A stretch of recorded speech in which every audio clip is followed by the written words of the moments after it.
ইনায়া তার খালা, সাথে জাহারা আর জাহারার ভাই জাহিদ ইমরানের বাসায় এসে পৌঁছেছে সন্ধ্যায়। ইনায়া মন খারাপ করে বসে আছে। সে তার ভাবিকে দেখার জন্য এত এক্সাইটেড। এসে দেখে তার ভাবি বাসাতেই নেই, তার বাবা নিয়ে ঘুরতে বেরিয়েছে।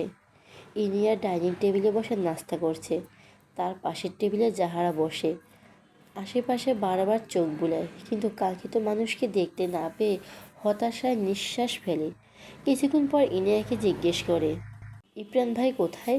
ইনিয়া খেতে খেতে বলে, শুদ্ধ ভাইয়া বাসায় হয়তো, আম্মু কল করেছিল, চলে আসবে। যাহারা খুশি হয়ে কথাটা শুনে, কিন্তু ইমরান ভাই বিবাহিত ভাবতে মুখটা কেমন যেন মলিন হয়ে গেল। কিছুক্ষণ পর জাহিদ এসে ইনায়েদের উল্টো পাশে বসে। ঠিক সেই সময় কেউ বেল বাজায়। কাজের মেয়ে রিতা যেতে নিলেই জাহিদ তাকে থামিয়ে দিল। ইমরান এসেছে হয়তো, এ ভাবনায় সে নিজের দরজা খুলতে যায়।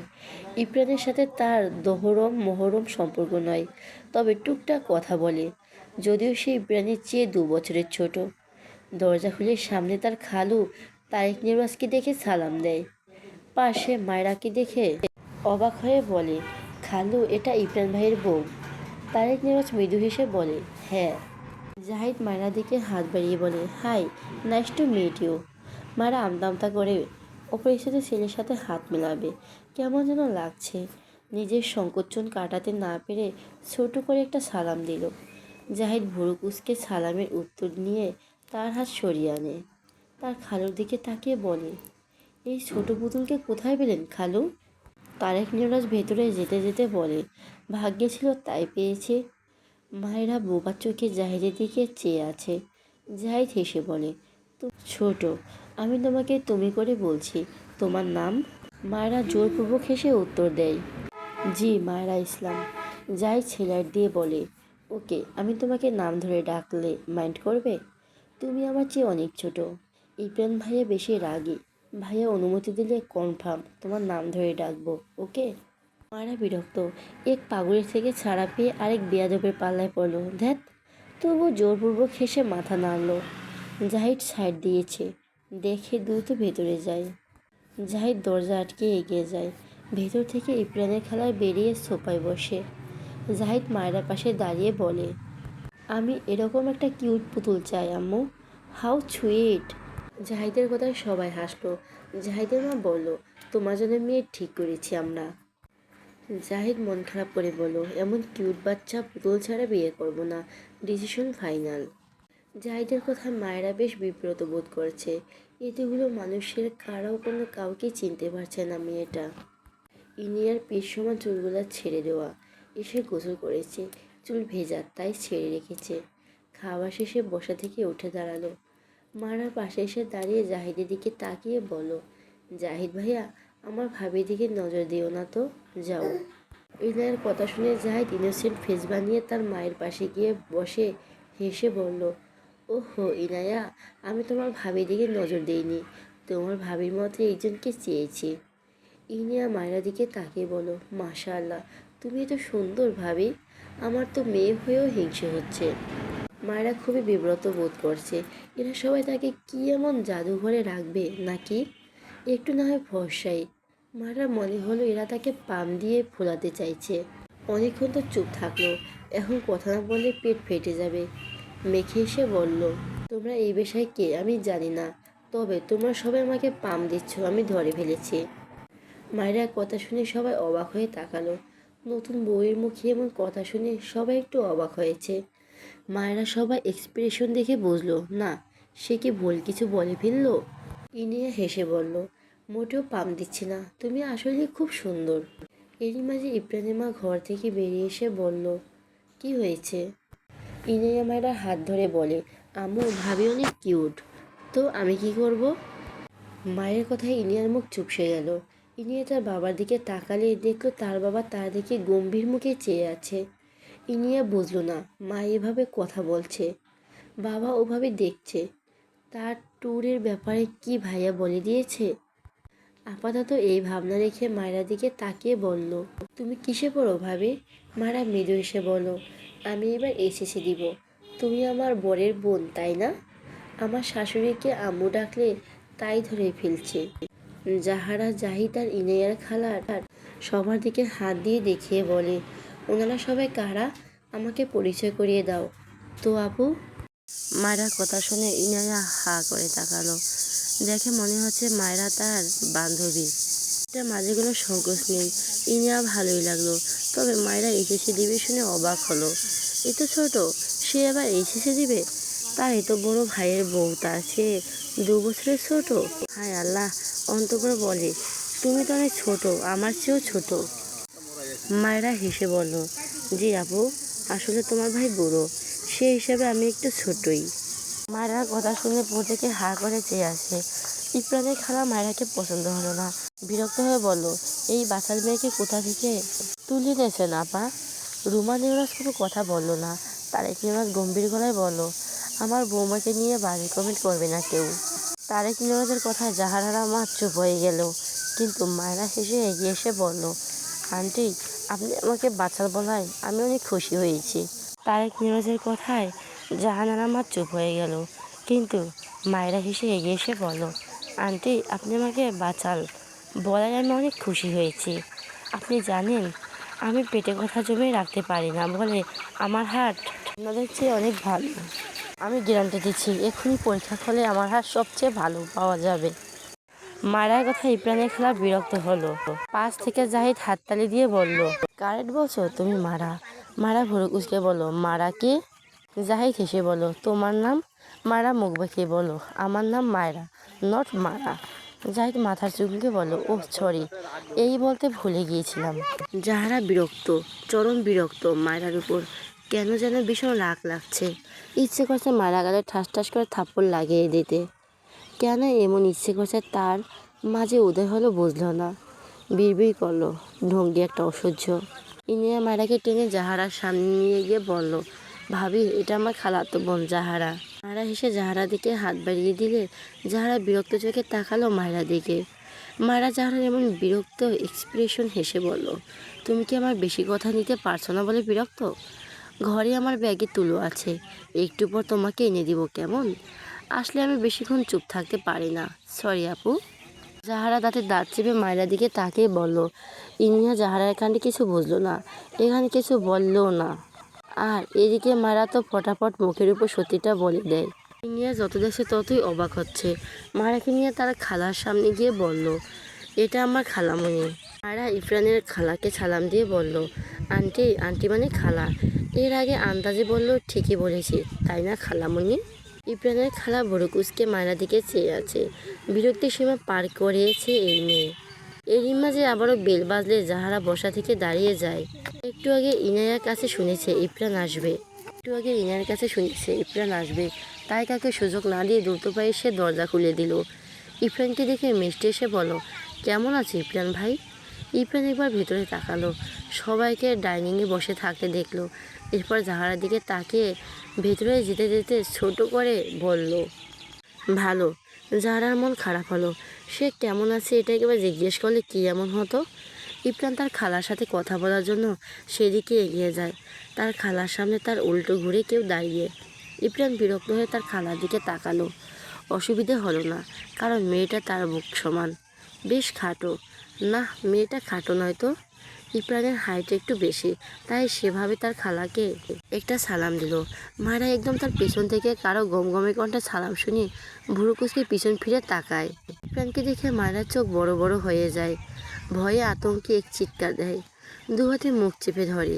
পেছন দিয়ে পড়তে পড়তে ডান হাতে সুপার কোনা ধরে নিজেকে সামলে ভুরু কুঁচকে মায়েরা দিকে চেয়ে আছে। মায়েরা ভয়ে ঢোক গিলছে বারবার। সবাই বুঝলো না মায়েরা এইভাবে চিৎকার দিল কেন। তারেক নেওরাজ বসা থেকে উঠলেন, এগিয়ে এসে বললেন, কি হয়েছে আম্মু? ইনিয়া মায়েরাকে ধরে বলল। মায়েরা বিদ্যুৎ চোখে ইফরানের দিকে চেয়ে ঢোক গিলে কাপা কণ্ঠে বলল, পাগলাটা আমার ফলো করতে করতে বাসায় চলে এসেছে, আমায় কেউ বাঁচাও। মায়েরার কথা কেউ কিছু বুঝলো না। ইফরানের চোখে মুখের রং পাল্টে গিয়েছে। হঠাৎই মায়েরা হাত শক্ত করে ধরে মায়েরাকে টানতে বাইরে নিয়ে যেতে থাকে। সবাই হতভম্ব হয়ে চেয়ে আছে। কি হচ্ছে এসব? মায়েরা ইব্রাহিমের হাতে তার অপর পাশ দিয়ে সামনে খামচি দেয়, রেগে বলে, ছাড়ুন বলছে, আমায় ছাড়ুন, অসভ্য লোক, অন্যের বুকে টাচ করতে লজ্জা করে না। ইব্রাহিমকে মুহূর্তের মধ্যে দরজা খুলে মায়েরাকে এক প্রকার ছুঁড়ে ফেলে মায়েরার মুখের উপর ঠাস করে দরজা বন্ধ করে দেয়। মায়েরা ভয়ে কেঁদে দিয়েছে, চোখ থেকে পানি গড়িয়ে পড়েছে। ইব্রাহিম পেছন থেকে তারেক নিরাজ রেগে বলে, তুমি ওকে বের করে দিলে কেন এভাবে? ইব্রাহিম তার বাবার দিকে তাকিয়ে বলে, কারণ ও ইডিয়েট, তাছাড়া যাকে তাকে বাসায় ঢুকতে দাও কেন? জাহিদ পাশ থেকে বলল, ভাইয়া যাকে তাকে কাকে বলছো? ওই পুতুলটা তো তোমার বউ, নিজের বউকে নিজে চিনছো না? ইব্রাহিম ভুরু কুচকে তাকালো জাহিদের দিকে, অদ্ভুতভাবে বিড়বিড় করলো, বউ? তারেক নিরাজ দ্রুত দরজা খুললেন। মায়েরা ভেজা চোখে তাকিয়েছিল দরজাটা দেখে। দরজা খুলতে দেখে মুখে হাসি ফুটলো। দ্রুত ভেতরে এসে ইব্রাহিমের হাত ধরে টেনে বলে, এই পাগল বের হ, এটা আমার শ্বশুরবাড়ি, আমার বাড়ি থেকে আমাকে বের করে দেয়, কত বড় সাহস! কাণ্ডে সকলে অবাক হয়ে তাকায়। সবচেয়ে বেশি অবাক হয় ইব্রাহিমের খালারা। নিজের বরকে এভাবে বলছে কেন? যাহারা এগিয়ে এসে রেগে বলে, এই মেয়ে কি বলছো? তারেক নিরাজ নরম কণ্ঠে বলল, আম্মু ওকে ছাড়ো। মায়েরা ভাঙা গলায় বলল, আবু আপনি দেখছেন না অন্যের বাড়ি এসে এই পাগল কেমন পাগলামি করছে? আপনার ছেলের বউকে বের করে দিয়েছে, কত বড় সাহস! ইব্রাহিম ক্রোধিত চোখে মায়েরা দিকে চেয়ে তার সহ্যের সীমা পার করে দিয়েছে এ মেয়ে। রেগে মেগে মায়েরাকে একটা ধাক্কা দিয়ে মায়েরার ডান গালে একটা শক্তপোক্ত থাপ্পড় বসিয়ে দিল। মায়েরা উল্টে পড়তে নেয়, পিছনে ইব্রাহিমের মা এসে দাঁড়ানোয় মায়েরা ইব্রাহিমকে মায়ের সাথে গিয়ে ধাক্কা খায়। রুমা নিরাজ রেগে মায়েরাকে টেনে মায়েরার একই গালে কষিয়ে একটা থাপ্পড় মেরে দেয়। মায়েরা তা সামলাতে না পেরে ঠাস করে পড়ে যেতে নেয়। জাহিদ দৌড়ে এসে ধরতে নিলে তার আগে ইনায়া মায়েরাকে ধরে নেয়। মায়েরা ফুপিয়ে ওঠে। একই গালে মা ছেলে থাপ্পড় খেয়ে মাথা পুরো ঝিমঝিম করছে, চোখ দিয়ে টপটপ করে পানি পড়ে। ওভাবে বিড়বিড়িয়ে বলে, শাশুড়িটা একদম দরজাল এর মতো, ছেলেটাও হুবহু তেমন, কি শক্ত হাতের মায়েরি, উফ! গালটা গলে গেল মোহ। কথাগুলো শুধু ইনিয়াই শুনতে পেয়েছে। সে মায়েরা পিঠে হাত বুলিয়ে দিতে লাগলো। অবাক হলো মেয়েটা, এত জোরে মার খেয়েও এই মেয়ের খুব মুখ বন্ধ হয় না। রুমা নিরাজের কাজে সহজে হতভম্ব। তারেক নিরাজ রেগে চিৎকার দিয়ে বলে ওঠে, রুমা! রুমা নিরাজ স্বামীকে ভয় পেলেন না বিন্দুমাত্র, পাল্টা রেগে বলেন, তোমার মতো মেয়ের এসব বেয়াদবি আমি একদম সহ্য করব না। ওর হয়ে ছাপাই গাইতে এসো না। ও আমার ছেলেকে এভাবে অপবাদ দিচ্ছে কেন? এমনিতেই ওর জন্য আমার ছেলেটা কালকে থেকে বাড়িতে আসেনি, আজ বলে কই নিয়ে এসেছে। আর এই মেয়ে আবার ওকে বের করে দেওয়ার পায়তারা করছে, তাই বলে তুমি মারবে? রুমা নিরাজ কিছু বলল না, একটু থেমে বলে উঠল, আমার ছেলেকে বদল পেয়েছো তুমি? জোর করে বন্ধুর মেয়ের সাথে বিয়ে করিয়ে দিয়েছো এমন একটা বেয়াদব মেয়ের সাথে, যে আমার ছেলেকে অপরাধ দিয়েই যাচ্ছে। তুমি আর তোমার বন্ধুর মেয়ে চাইছো আমার ছেলেটা আমার থেকে দূরে থাকুক? ওর ভাষিটি এখান থেকে দূরে, বলে ওখানে থাকতে চায় না। আমি পারি না, আমার ছেলে আমার কাছে ছাড়া হলে আমি কীভাবে থাকবো? কত শত বলে কয়ে ওকে এখানে রেখেছি। তোমার ছেলে যা রাগ জেদ, একবার বাড়ি থেকে বের হলে দেখবে আর আসবেই না। তোমার সবাই তো ভালোই থাকবে, আমি মা, তাই কষ্ট শুধু আমারই হবে। কথাগুলো বলতে বলতে রুমা নিমরাজ চোখ ভিজে যায়। তারেক নিমরাজ দীর্ঘশ্বাস ফেললেন। ইব্রাহিম এগিয়ে এসে তার মাকে আগলে সোফায় বসিয়ে দিল। মেয়ের সামনে হাঁটু মুড়ে বসে তার মায়ের তার দু হাতের মাঝে নিয়ে চুমু আঁকলো।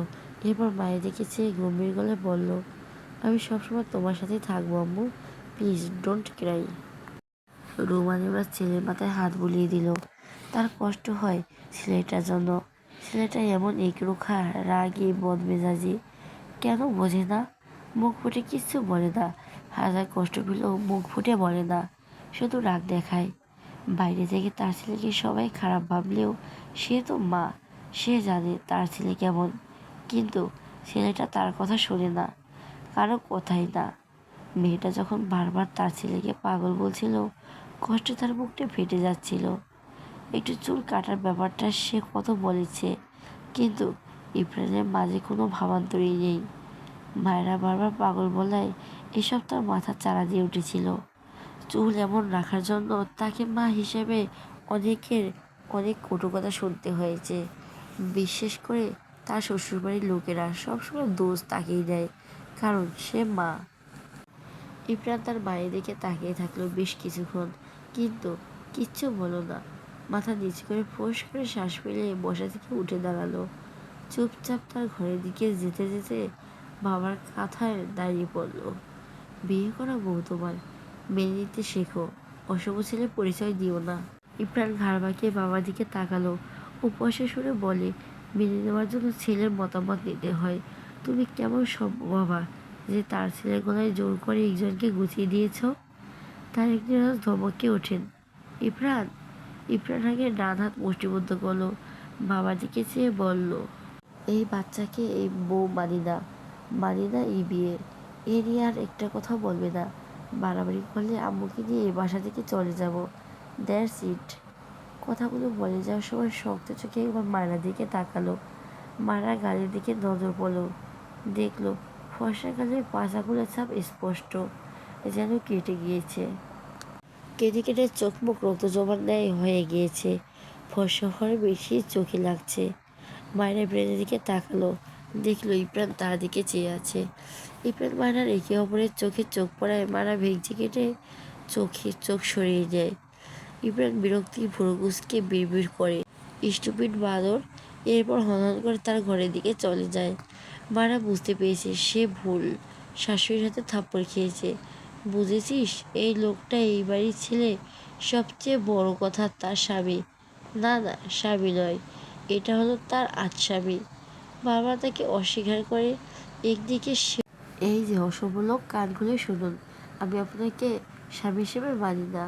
কথাগুলো বিড়বিড় করলো আর চোখ দিয়ে টপ টপ করে পানি পড়ছে।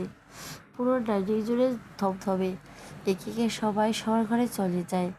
যাহারা বিরক্ত চোখে কিছুক্ষণ মারার দিকে চেয়ে সেও চলে যায়। তারেক নেওয়ার দীর্ঘশ্বাস ফেলে। সে কি সত্যি ভুল করে ফেললো? মায়রার বাবা বেঁচে থাকে তার সাথে কথা ফাইনাল হয়েছিল, তার মেয়ের বয়স হলে তার ছেলের সাথে বিয়ে দিয়ে দিবে। কিন্তু সে পর্যন্ত তো তার বন্ধু বাঁচল না। তবে তারেক নেওয়াজ নিজের দেওয়া কথায় অমান্য করলো না। তার ছেলের সাথে তার বন্ধুর মেয়ে বিয়ে দিয়ে দিল। তার ছেলের মেয়ে ঘাঁটি তো কোনো ব্যাপার নেই। এমন হলে সে মনের উপর জোর করতো না। কিন্তু এখনের পরিণতি কি? কথাগুলো ভাবতে তারেক নেওয়াজের কপালে চিন্তার ভাঁজ পড়ল।